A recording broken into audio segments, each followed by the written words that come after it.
Yes, nongeye kugusuhuza nanakwifuriza ibihe byiza wakanze subscribe hano kuri Nepo TV official. Uyu munsi turi kuwa mbere ku itariki ya 29 z'ukwezi kwa gatandatu mwaka wa 2026. Mbahaye ikaze. Uyu munsi ndaje ngo twiganirire mu ikipe ya APR Football Club. Abakunzi benshi bamaze iminsi banyandikira bambwira bati se kuvuga ku makuru ya Rayon Sport nandi ma equipe ariko mu ikipe ya APR Football Club kutanyibanda cyane bimeze bike, ariko uyu munsi nanjye ndaje ngo noneho mbashimishe cyangwa se mbabwire izi breaking news mbanzanye kuri no mugoroba kugira ngo namwe murusheho kugenda mwisanga ahangaha kuri Nepo TV official. Ndumva rero natinze cyane, ndaje ngo twiganire no kuri equipe APR Football Club mubwire ikipe ubugize zabipanze nyuma yo kongera amasezerano witwa Yunusu ndetse n'uwitwa Byingiro Gilbert bakunda kwita Kagege. Ibyo equipe bihagaze gute nyuma yo kwara abakinnyi bamwe na bamwe yagiye yerekana? Ndaje ngo tugende tureba hamwe n'abandi bategereje kwerekanwa bagera kuri babiri nibyo nje kugira ngo tugende tureba. Ariko none ntabwo naza kugenda navuze kuri equipe ya Rayon Sport, nayo nimwe mu equipe ikomeje kuvamo abakinnyi bakomakomeye bagera kuri batatu, nabo ndabakurarikiye. Ndaje mbakubwira abakinnyi batatu bagomba kuza muri equipe ya Rayon Sport. Hanyuma ikindi kintu wenda wamenya, ni ikipe ya polisi no mfitemo aka update bihagaze bite. Ni ikipe ya polisi nayo yabagiye kubona umwataka unyuza mu gihugu cy'u Rwanda ninde, ndaje mukubwire. Hanyuma ni mu kindi kintu wamenya, mu kintu gikombe cy'isi ubwo nayo ndaje nyigarukaho. Reka nze nzamukana indirimbo ya Nyamukandagira mu kibuga kikasimitutu bayita APR Football Club. Abakunzi banyu mwegere hino nze twiganire neza cyane kuri ikipe yambamukana n'umweru, ikipe y'ingabo z'igihugu. Reka tuzamuke muri ubu buryo tubanje no kuyicyubahiro muri aka karembo keza Nyamukandagira. Let's go together.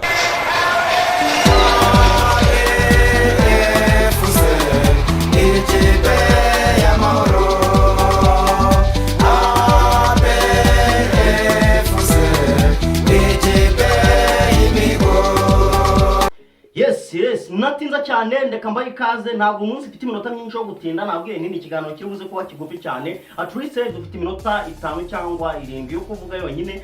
Natinza cyane rero, mbere yuko nangira namanzaga kwisabira ukareba ko wakanze subscribe. Usanga utarakanze subscribe uyikande, hanyuma kugira ngo igihe cyose ngize ikiganiro ujye ukibona mu bambere. Reka rero mbere mu mikino y'igikombe cy'isi hari ikintu mu mikino ya knockout icyo wamenye nuko ikipe ya mbere muri Afrika amaze gusezerwa. Ubwo ndavuga South Africa yaje kubisezerwa itsinzwe na Canada igitego kimwe ku busa.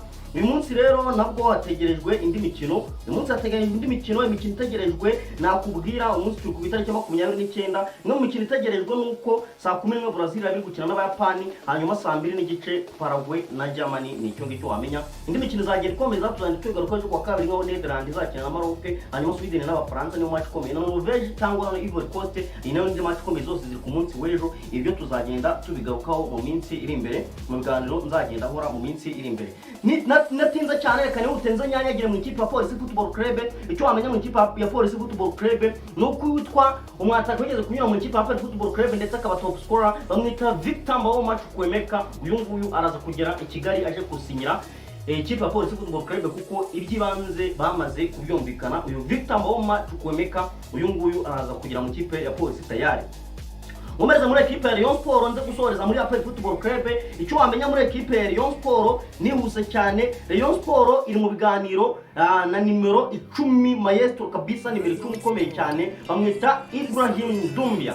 Uyu nguyu Ibrahim Doumbia uyu nguyu ni umukinnyi muri West Africa urimo kuvugwa muri Rayon Sport ugomba kuyiza mu wa mbere. Hanyuma umukinnyi wa kabiri bamwita Issa Djigwiba. Uyu nguyu nawe Issa Djigwiba nawe n'umwe mu bakinnyi bakomeje kuvuga ko bagomba kuza muri Rayon Sport akaza nk'umuwinga uze guca impaka. Nyuma yo bakiri witwa Jingley bamara mwakire mwarabonye, hanyuma Atiso Koja nawe yaraje mwarabonye. Ubwo Rayon Sport abakinnyi babiri nabo nibaza kuza. Rayon Sport irabikomeye, irabifite Mediano Butare nayo iraza kuba ari ikipe ikomeye.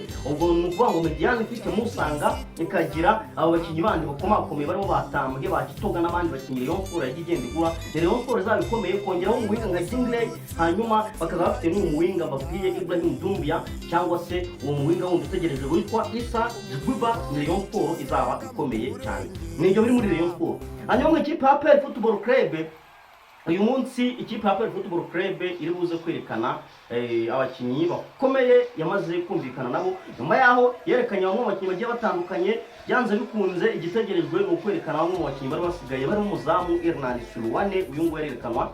Hanyuma ni ikipe ya APR Football Club iteganya kwerekana witwa Mamadou Yes, Mamadou Traoré rero nkuko nari mbikubwiye, Mamadou Traoré uyu nguyu yamaze kuba asayininga tayari, uyu nguyu yaje no kuba yerekanwa neza cyane. Uyu Mamadou Traoré ubwo hategerejwe Mamadou Zone, uyu nguyu nawe naramubabwiye neza cyane. Hanyuma n'umuzamu Sirwane nyine akazaza kuba yerekanwa. Ibyo biri kuvuga muri APR Football Club. Hanyuma ikindi kintu wamenye ubwo n'uwitwa Shimimana Yunusu ndetse n'uwitwa Byiringiro Jean Gilbert Kagege, abangaba nabo bazakomezanya na APR mu gihe cy'imyaka 2 iri imbere.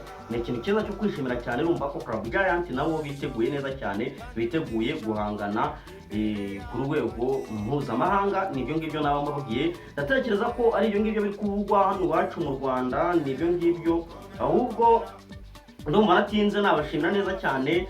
Ubu tukomeza gukurikirana twaza kureba, hanyuma nongera kubibutsa urebe ko wakanze subscribe nusanga utarekanze ukandeho kugira ngo tujye tubana buri munsi. Nababwira ni mukomeze kugira ubuhagarike n'ubugingo, niyo moto yanjye. Hasta la vista, bye bye, ciao ciao.